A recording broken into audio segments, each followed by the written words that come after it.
That's right, it's Friday again, ladies and gents, and that means it's countdown day here on the channel. And today we're going to kind of talk turkey, because we're going to be looking at, as voted on by the fans all across social media, the top 10 Transformers with bird modes. I know, it's a bit of a weird topic, but it's what we're going to focus on in the latest GotBot Counts Down.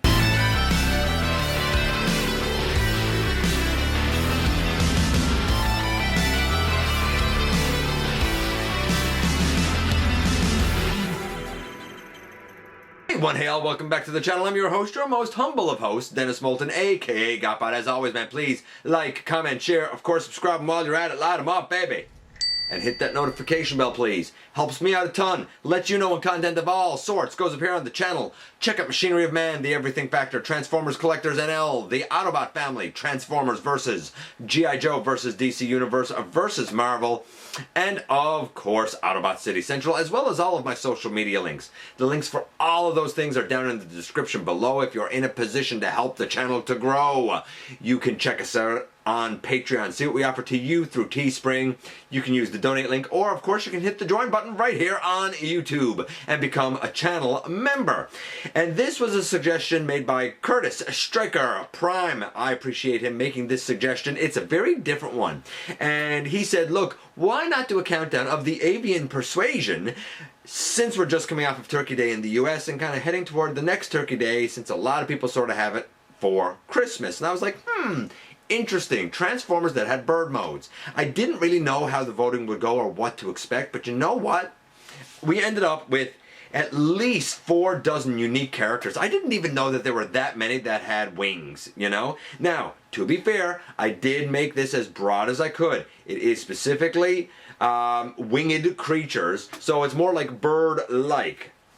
So some of these are a little bit arguable, admittedly, but you know what? If it had wings and it was bestial, like not a plane, for example, then I said, you know what? Let's count it. Let's count it. Which lent itself to characters like Deathsaurus, who got a couple of votes, for example. But now he didn't make the list or the honorable mentions. Who did make the honorable mentions? Well, we have Dark Steel from Transformers Prime made the honorable mentions because he has a beak, you know, he has wings. I know he's 4-legged, but he has a beak and he has wings, so, Cybertronian bird? Why not? Giza made the list, of course, one of the minions of Nemesis Prime. Sunder, the G1 Sunder, the one that is a minion of Blaster, one of his cassettes, he made the list, kind of like the good guy version of Laserbeak, right? Beast Wars Transmetal 2 Prowl made the honorable mentions list. And the last honorable mention goes to Magnaboss Silverbolt, who is not to be confused with the Beast Wars Silverbolt. Magnaboss Silverbolt is apparently G1 Silverbolt. I don't know. It's weird. But they had enough that they made the honorable mention. So who actually made the list? Well, we're going to do 10-1, but I'm going to tell you now, we had something happen on this list that has never ever happened in any of the countdowns before. We'll talk about it when we get to it, but we're going to kick everything off first with number 10. Now, number 10 is one of those characters where, unfortunately, I don't have a plastic representation of him.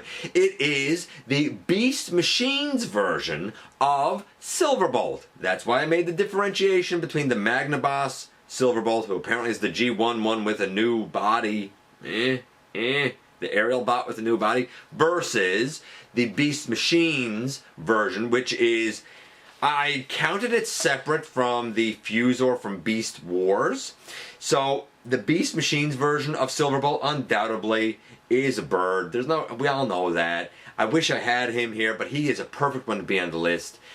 He's a bird. Even in his robot mode, he looks like a bird. The dude's a bird, and for that reason he takes the number 10 slot. Number 9 takes us to G1, and one of the clones. This, of course, is Wingspan, and I had totally forgotten about the clones. I love the clones, for the record, both of them.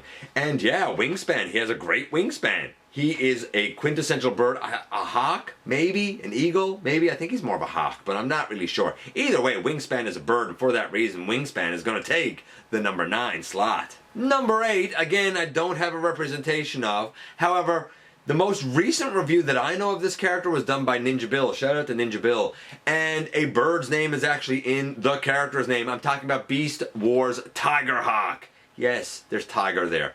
But Hawk is in the name. It's a hawk. It has wings. It's a hawk. Tiger Hawk. You get it? Yeah. It's a bird. And for that reason alone, it takes the number 8 slot. Now, number 7 is arguably an iffy inclusion. It is Skylynx. He has a head with like a pointed beak. He has wings. He told me I have to include him on the list. A lot of people voted for Skylynx. They did ask, can we include Skylynx? I was like, you know what? I know the dude's a shuttle, but he does have wings. He does have the bird mode. And honestly, if you remove the lynx part and just have Sky by itself, the smaller red legs that come down are very bird-like legs. Yes, it's a bird. It counts. Skylynx is a bird, even if he is also a lynx. And trying to transform this guy back is a bit of a beast sometimes. Because of the fact that he is kind of a quintessential bird, at least the sky part, even going so far as kind of being called Sky, he has to take the number 7 slot, even though he'd like to take number 1. Now at number 6, I never imagined that I would include yet another version of Silverbolt. Yes, the Fusor Silverbolt. And again, I know that he's like a wolf, but like these are tail feathers. These are wings with feathers. The dude definitely has a strong bird presence in his motif. There's no doubt about it. I still love this iteration, by the way. The molding's gorgeous. The paint's gorgeous. Here's the thing. Whether you're talking about the Magnabot Silverbolt, whether you're talking about the Beast Machines quintessential bird Silverbolt, or whether you're talking about the Fusor, the guy has a huge wingspan, the guy has feathers, he's a bird, or at least partially, so I accepted it, and he comes in at the number 6 slot. Now right here at the halfway mark, we have an entry that you cannot debate. It is most definitely a bird. It is Buzzsaw. I really hoped that Hell Buzzsaw was actually going to get on the list and get a vote. He didn't even get 1 vote. Hell Buzzsaw, of course, the minion of Logos Prime. But Buzzsaw definitely did. This is the Titan's Return version. This is the version I like. Not everybody does. It's, to each their own. I'm not really surprised that he got votes. As votes sort of rolled in for Laserbeak, I think we all know that Laserbeak was going to get votes. A lot of people didn't want to be repetitive. So they said, you know what, instead of throwing a vote toward Laserbeak, you know what I'm going to do? I'm going to throw it toward Buzzsaw. And I kind of like it because I love the black and gold motif of Buzzsaw. He is definitely a bird. He's one of the best known birds. He was one of the first birds. And for that reason, he takes the number 5 slot. Now, number 4 is a tank. Well, actually, it's more like a missile truck. And a robot. And he doesn't like anyone. And he is a bird. I'm talking about Double Dealer. We know his Decepticon iteration is a bird. We even know that his Power Master, I guess, like this is the updated Earthrise one. That's not really a Power Master per se. It's one of the cassette minions. But we do know that that too is, well, a bat, a bird, again, a winged creature. I think a lot of people forgot that Double Dealer is able to kind of become a bird until I pointed it out, and they were like, oh yeah, Double Dealer. You know what? He's a great one to vote for. And then many people jumped on the Double Dealer bandwagon. And I'm glad that they did. I really like this guy. A lot of people don't. They think the legs are kind of janky, but I love how he turned out. Even if the bird mode is the most boxy bird mode I think I've ever seen in my entire life. Though I do love the wings on the guy. Undoubtedly, if you look at the head, you look at the wings, and you look at the bird feet, it's a bird, man, even if the body is not very aerodynamic. And for that reason, he takes the number 4 slot. Now, number 3 is one of those that's arguably debatable because it's Swoop. And I know, some people will say, hey, but Swoop is a dinosaur. He's a pteranodon. Pterodactyl? I think he's a pteranodon. I want to say he's a pteranodon. Yeah, but he has wings.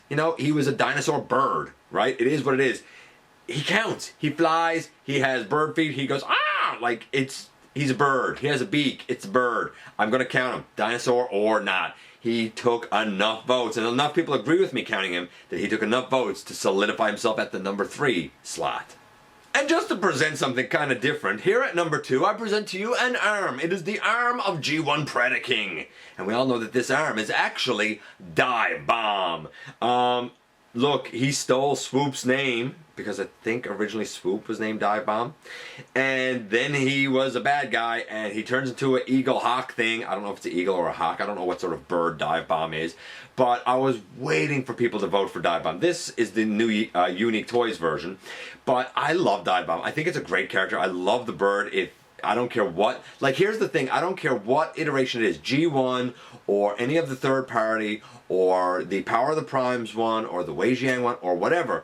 One of my favorite characters is always Dive Bomb, and I actually really dig the fact that he has like a beak on top of his head. I think that's so cool. I love Dive Bomb, and so did a lot of you, and for that reason he took the number 2 slot. And so here we are at the number 1 slot, and I told you when we started this that we had something happen on this list that has never happened before. Number 1 is a tie. A tie. The race was so close. It was, as somebody counting the votes, I'm telling you now, this race was the most rewarding I've ever counted because it was so close and either one of them could have took it, and when voting closed and ended, they were tied with the exact same amount of votes. And honestly, I get it, man. It's hard to argue against it. One of the co-number ones is Laserbeak. Quintessential, the very first bird, one of the very first Transformers that were ever shown, that people ever knew. He had to get a lot of votes. This is the Titans Return version. Tied with him is Beast Wars Air Razor. I'm sure that votes for her were bolstered by the upcoming Kingdom release. Yes, this is a KO. It is about deluxe size. It cost me $3. It will be replaced by the Kingdom. Though, for $3, it's not bad, to be honest with you. I mean, it's not great, but it's not bad. Air Razor and Laserbeak. Arguably, either one could have taken the top spot. I think that it makes sense for both of them to be at number 1 because when I think of bird Transformers or Transformers with bird modes, the first 2 that came to my mind personally, and I don't vote on these things, but the first 2 that came to my mind was Laserbeak and Air Razor. I guess the masses actually agreed with me for once. A lot of times that's not what happens. Bird, and for that reason, both of them easily took the number 1 slot. There you have it. We've gone from 10 back down to 1 once again. And yeah, I think that this list actually shook out in such a way that it made sense. I don't think I could pick between Laserbeak and Air Razor either. Look, here's the thing. They were tied with each other, but both of them were far and above even number 2. Like, nobody else was close, but the 2 of them were neck and neck the whole time. It was wild voting. I loved it. We did get other votes come in for, I don't know, who else did we have here? Energon Dive Bomb had a vote. Squawk Box had a vote. Wing Thing had a vote. Airhammer, Ratbat had a couple of votes. What else do we have here? Death Source, as I mentioned earlier, had a couple of votes. Air Raptor had a couple of votes. Pterosaur had a couple of votes. So, like, it was all over the map, but it was really fun. It was really interesting. I really want to thank Curtis again for suggesting such a unique topic. It was great. I appreciate you guys, of course, coming by and giving me some of your extremely valuable time. You know, I want to know where your favorites were. Did they make the list? Did they not make the list? As always, thank you for dropping by. Don't forget that somehow, some way, you do make a difference. If you're in a position to help the channel to grow, use the donate link. Check us out on Patreon. See what we offer to you through Teespring, or of course, hit the join button right here on YouTube. While you're at it, hit the subscribe button. Stick around. Stay with us here. Have some fun with us here on the channel. Again, don't forget that somehow, some way, each and every day, you do make a difference. And I look forward, baby, to the next time that you and I get together to have another visit. Either in the live streams on Thursday nights at the stop motion premieres or the old-fashioned way, baby, right here inside the videos.